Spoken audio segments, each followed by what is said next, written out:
सोचिए, एक ऐसा लड़का जो कभी शरणार्थी था, कैसे पूरे भारत को एक साम्राज्य में बदलने वाला सम्राट बन गया। ये कहानी है चंद्रगुप्त मौर्य की, जिसने अपने संघर्ष को अपनी ताकत बनाया। एक महान गुरु चाणक्य के साथ उन्होंने न सिर्फ राजाओं को हराया, बल्कि एक ऐसा साम्राज्य बनाया जो इतिहास में अमर हो गया। लेकिन ये सब इतना आसान नहीं था। ये कहानी है साहस, रणनीति और विश्वास की। आखिर चंद्रगुप्त ने ये सब कैसे किया, और उनकी कहानी आज हमें क्या सिखा सकती है? चलिए इस महानायक की कहानी में डूबते हैं। साल 323 ईसा पूर्व। सिकंदर भारत छोड़ चुका था, लेकिन अपने पीछे एक खालीपन छोड़ गया। भारत के उत्तर में छोटे छोटे राज्य थे जो सत्ता के लिए लड़ रहे थे। सबसे ताकतवर राज्य था मगध, जहां नंद वंश राज कर रहा था। नंद राजा अमीर तो थे, लेकिन जनता के बीच काफी नफरत थी। ऊंचे कर और अत्याचारी शासन ने लोगों को परेशान कर दिया था। लेकिन ये कहानी सिर्फ राज्यों और साम्राज्यों की नहीं है। ये एक ऐसे लड़के की है जिसका जन्म गरीब परिवार में हुआ।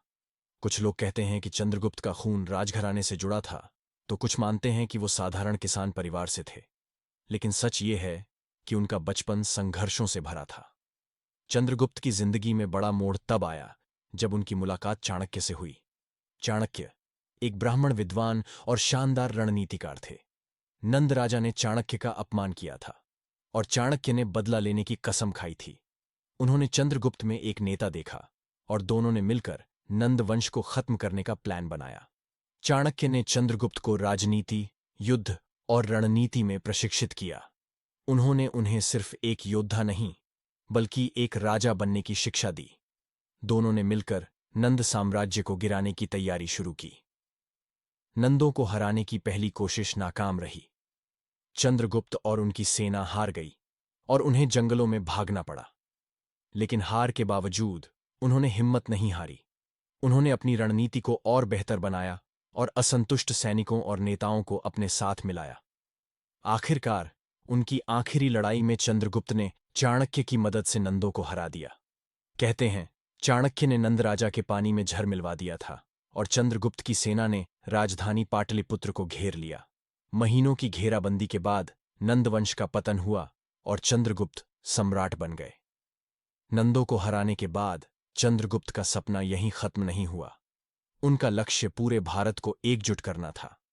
उत्तर पश्चिम में उन्हें ग्रीक शासकों से लड़ाई करनी पड़ी, जो सिकंदर के जाने के बाद वहां के शासक बने थे। 305 ईसा पूर्व में चंद्रगुप्त का सामना सिकंदर के सेनापति सेल्यूकस निकेटर से हुआ। कई लड़ाइयों के बाद दोनों ने एक समझौता किया। चंद्रगुप्त ने सेल्यूकस की बेटी से शादी की, और बदले में सेल्यूकस ने बड़े क्षेत्र चंद्रगुप्त को सौंप दिए। चंद्रगुप्त ने चाणक्य के अर्थशास्त्र के सिद्धांतों को अपनाकर प्रशासन को व्यवस्थित किया। उनका साम्राज्य प्रांतों में बंटा हुआ था, जहां उनके विश्वसनीय अधिकारी शासन करते थे। सड़कें, व्यापार और सेना उनके शासन की नींव बन गईं।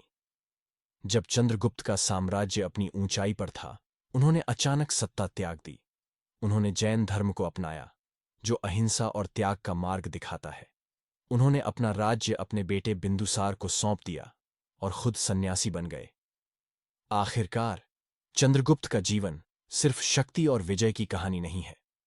ये कहानी है बदलाव की, शरणार्थी से सम्राट बनने और फिर आध्यात्मिक शांति की तलाश की। चंद्रगुप्त मौर्य की कहानी आज भी हमें बहुत कुछ सिखाती है। उनकी सफलता हमें बताती है कि मुश्किल हालातों में भी अगर हमारे पास सही मार्गदर्शन और दृढ़ निश्चय हो, तो कुछ भी असंभव नहीं है। उनकी रणनीतियां, उनके लक्ष्य और उनका त्याग हमें आज भी प्रेरणा देते हैं। तो आपको क्या लगता है, चंद्रगुप्त मौर्य भारत के सबसे महान सम्राट थे, या फिर अशोक ने उनसे भी बड़ा काम किया? अपनी राय हमें नीचे कमेंट्स में जरूर बताएं। और अगर आपको ये वीडियो पसंद आई हो तो लाइक करें, शेयर करें, और ऐसे ही अद्भुत इतिहास की कहानियों के लिए सब्सक्राइब करें।